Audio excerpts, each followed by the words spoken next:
Salve, salve meus queridos, professor Zanin na área, mais uma vez com vocês, hoje aqui para tratar de um assunto muito importante que é o número de oxidação, o famoso NOx. Uma ferramenta imprescindível para a gente compreender uma diversidade de assuntos na química, mas especialmente a eletroquímica. Nós vamos fazer uma sequência de aulas, número de oxidação, oxirredução, vamos aprender a fazer um ajuste por oxirredução das equações químicas e depois nós vamos conhecer dois dispositivos importantes da eletroquímica que é a pilha e a eletrólise. Então segue lá o canalzinho, ativa o sininho, toda semana eu vou estar produzindo aí aulinhas específicas sobre eletroquímica e de outros assuntos também, tá certo? Então bora lá conhecer um pouquinho sobre o número de oxidação ou NOx. Primeiro, o conceito pelo conceito. O que é o NOx? Então o NOx, ele é a carga? Sim, algumas espécies ou elementos não são eletricamente neutros, ou seja, o número de prótons não é igual ao número de elétrons, seja lá porque perdeu ou recebeu elétrons, e isso faz com que aquela espécie ou aquele elemento possua uma carga. Esta carga é o famoso NOx. Só que, eventualmente, essa carga ela não é real, ela não é aparente, essa carga não é efetiva, ela é uma carga teórica ou relativa, eu vou mostrar isso para vocês, tá certo? Então, por exemplo, os compostos iônicos e os íons propriamente ditos, eles possuem uma carga real, uma carga efetiva. A gente vê, por exemplo, este é o cátion monovalente de sódio, ou seja, é um íon positivo, né?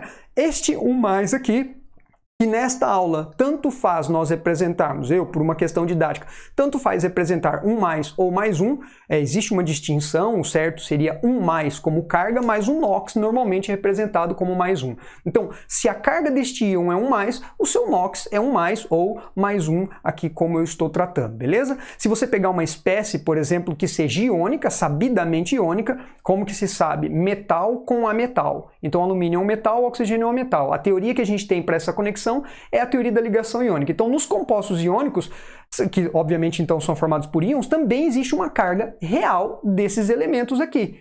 Portanto, existe um NOx real também. Professor, mas eu não estou enxergando. Ok, lembra como a gente faz um composto iônico, a fórmula de um composto iônico? A gente pega as carguinhas e inverte para determinar a atomicidade. Lá na aulinha de ligação iônica eu mostrei para vocês como isso acontece, como determinar a fórmula de um composto iônico. Então, esse 2 aqui nada mais é do que a carga do oxigênio e esse 3 a carga do alumínio. Então a gente pode desinverter isso aqui, sabendo que nos compostos iônicos a gente sempre representa o cátion primeiro e depois o ânion, sempre, absolutamente sempre o cátion depois o ânion. Então a carga do oxigênio é menos 2 ou 2 menos. Portanto, o seu NOx é menos 2 ou 2 menos. E o alumínio, né, que tem a carguinha, então, mais 3 ou 3 mais. Então a gente pode dizer aqui que o NOx, sabendo que a carga é mais 3 e a carga é menos 2, que o NOx do alumínio é mais 3 e o NOx do oxigênio é menos 2, ok? Então, anote aí. Os íons, que possuem, então, efetivamente, de forma visual, uma carga, corresponde ao seu próprio NOx. Os compostos iônicos, que apesar de não mostrar, não aparecer, não ser aparente essas cargas, eles possuem cargas, os elementos num composto iônico, a gente pode descobrir essas cargas fazendo essa inversãozinha da atomicidade de cada um. Lembre-se sempre, primeiro o cátion, depois o ânion, tá certo? Porém, nós não temos apenas compostos iônicos, temos os compostos covalentes, por exemplo, o HCl. E nesse caso, no HCl, nós não temos, no caso do HCl, uma ligação onde ocorreu uma doação e recepção de elétrons, formando íons. A ligação covalente ela é caracterizada pelo compartilhamento de elétrons. E quando os elementos compartilham elétrons, ninguém perde ou ganha. Desta forma, atenção, não existe uma carga real no elemento cloro e uma carga real no elemento hidrogênio. Mas, se nós quebrássemos essa ligação, então perceba que há uma condição para verificar uma carga em compostos covalentes, que é quebrar a ligação. Quebrando essa ligação, haveria a formação do íon H+, e do íon C-.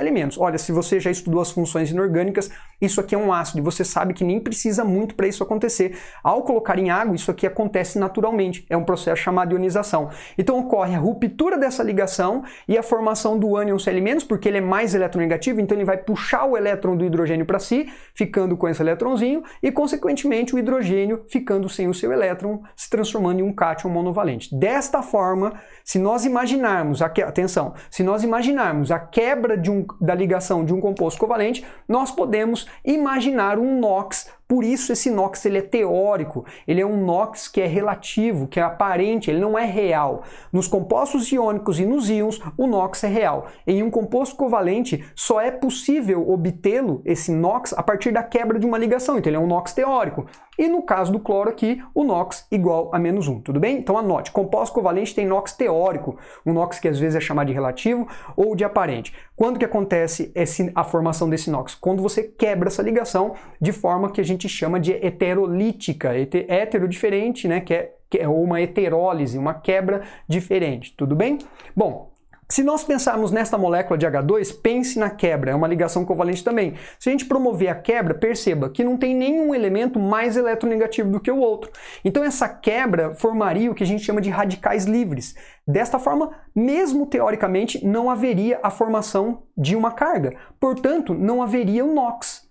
Ou seja, o NOx para esses elementos hidrogênios ligados naquela substância é igual a zero. Disso a gente tira uma regra que já vou mostrar para vocês. Óbvio que nós vamos nos apegar a algumas regrinhas para determinar o NOx dos elementos em outras substâncias, né, pela grande diversidade de substâncias que existem, mas a gente vai concluir lá que substâncias simples, quer dizer, que são formadas pelo mesmo tipo de elemento, o NOx é igual a zero. Por que isso? Porque se você quebrar a ligaçãozinha, né, de uma substância simples, como os dois elementos são iguais, ninguém vai ficar com o elétron de ninguém ali e, obviamente, a carga é zero, portanto, o NOx também é zero, tudo bem? E agora, o problema é o seguinte, e se nós imaginarmos uma substância mais complexa, tipo esse aqui, o ácido perbrômico? Nessa substância aqui, nós temos 3 elementos, nós temos 6 átomos que estão conectados e você não está vendo como eles estão conectados para quebrar essas ligações e determinar o NOx de cada elemento. Então, se você tem a fórmula estrutural, como eu estou mostrando aqui, ó, né, a ligaçãozinha entre eles, você pode imaginar a quebra, imaginar que o elemento mais eletronegativo vai levar embora o elétronzinho do outro e, consequentemente, vai assumir ali uma carga, portanto, um NOx. Mas e num composto mais complexo? Então, como eu disse, o NOx é uma ferramenta imprescindível para a gente compreender este assunto chamado eletroquímica. E outros também, como funções inorgânicas para dar nome até mesmo para essa substância, mas aqui no caso da eletroquímica. Então, como que a gente vai conseguir determinar o NOx dos elementos envolvidos nesta substância se nem as ligações eu estou enxergando direito? É por isso que nós começamos a observar na natureza o comportamento de alguns elementos e determinamos algumas regras para facilitar esse estudo e a determinação do NOx dos elementos. Então, primeira regrinha aqui, a soma dos NOx dos elementos em uma espécie é igual à carga da espécie. O professor ficou confuso isso. Ok, então vamos lá um exemplo. Ó. Pega o ácido perbrômico que eu coloquei ali atrás, ok? Então, o ácido perbrômico, ele tem hidrogênio, bromo e oxigênio. Aqui está escrito que se você somar o NOx se você somar o NOx do hidrogênio, o NOx do bromo aqui e o NOx desses 4 oxigênios, a soma disso é igual ao NOx ou a carga desta própria substância. Como você não está vendo carga nenhuma aqui, a carga dessa substância é igual a zero. Muitas vezes há uma carga efetiva para uma espécie química e aí a soma dos NOx dos elementos é igual àquela carga que você está vendo. Eu vou dar um exemplo aqui também. Então, aqui de novo, se você somar o NOx do hidrogênio com o NOx do bromo com o NOx do oxigênio, isso aqui tem que ser igual a zero. Então, vamos lá colocar isso aqui, ó. NOx do hidrogênio mais o NOx do bromo mais 4 vezes, porque você tem 4 oxigênios, atenção a isso, 4 vezes o NOx do oxigênio, tudo isso tem que ser igual a zero, tudo bem? Professor, mas aí eu tenho um problema, porque eu tenho várias incógnitas, eu não sei o NOx disso, não sei o NOx disso, nem disso. Ok, as próximas regrinhas vão nos ajudar a compreender o NOx de alguns elementos, tá bom? Olha só o ânion sulfato. Então, aqui neste caso, né, apesar das ligações serem covalentes, nós temos uma carga aqui, ó, real neste ânion aqui. Então, se nós somarmos o NOx do enxofre mais 4 vezes o NOx do oxigênio, tudo isso tem que ser igual a quanto? A -2, porque é a carga dessa espécie aqui. Isso é muito importante e vai nos ajudar a determinar o NOx, por exemplo, de cada elemento nesta substância aqui. Fechou? Tudo bem até aí? Tranquilos? Vamos para a próxima regra. O NOx de substância simples, né, os elementos numa substância simples têm um NOx igual a zero. Eu já falei para vocês por quê. Porque se você romper uma ligação entre dois elementos iguais, ninguém vai perder ou ganhar elétron, portanto a carga é zero, portanto o NOx também é zero. Então toda substância simples, seja metálica, ferro metálico, NOx igual a zero. Tudo bem? Gás hidrogênio, NOx igual a zero nos hidrogênios ali. Gás oxigênio, O2, NOx igual a zero para cada oxigênio ali. Beleza? Tranquilo? Vamos para a próxima regra. Alguns elementos possuem NOx fixos, ou seja, eles sempre se comportam da mesma forma na natureza, sempre estão ou perdendo ou ganhando elétrons da mesma forma. Então, por exemplo, os elementos da família 1, os metais alcalinos, têm um NOx igual a mais 1, sempre, sem exceções. Os metais alcalinos terrosos da família 2, né, a antiga família 2A, possuem o NOx mais 2. Então guarde isso, é bem importante. Família 1 mais 1, família 2 mais 2. O hidrogênio, o elemento mais abundante de todo o universo, tem um NOx comumente igual a mais 1, mas quando ele está ligado a um metal, a gente chama isso de hidreto metálico, o NOx dele é menos 1. Anote isso, é muito importante. Então você viu o hidrogeninho ligado a um metal, como no hidreto de sódio, o NOx dele é menos 1. Se não for o caso, NOx igual a mais 1. Lembrando que na substância simples, no gás hidrogênio H2, o NOx do hidrogênio é zero, porque toda substância simples tem o NOx igual a zero, beleza? O oxigênio tem comumente o NOx menos 2, comumente, porém nos peróxidos menos 1 e nos superóxidos ele tem o NOx menos meio, tá bom? Eu coloquei dois exemplos, mas se você está inseguro em determinar, em saber o que é um peróxido, como identificar um peróxido ou um superóxido, a minha sugestão é que você assista a aulinha lá de funções inorgânicas, especialmente a aulinha de óxidos, onde eu demonstro lá o que é um peróxido, como identificar, como dar nome, quer dizer, a gente estuda essas funções inorgânicas aqui, tá certo? Vou deixar o link aqui dos óxidos para você estudar, caso você tenha dificuldade em identificar o que é um peróxido e um superóxido, tudo bem? Bom, mais uma regrinha, alumínio NOx mais 3. Aqui eu quero fazer uma observação. Eu poderia colocar uma grande quantidade de elemento aqui, prata, alguns elementos que têm um NOx comumente usual, um NOx comum, né? Mas aí essa lista ficaria extensa. O que eu posso garantir é que essas regras aqui, né, toda substância simples tem um NOx igual a zero, elementos da família 1 mais 1, família 2 mais 2, hidrogênio mais 1 menos nos hidretos metálicos e oxigênio menos 2 menos nos peróxidos, nos superóxidos, que é menos 1 e menos meio, respectivamente. Existem algumas exceções, como ligado ao flúor, ele seria mais 2, mas é um caso muito particular e raro.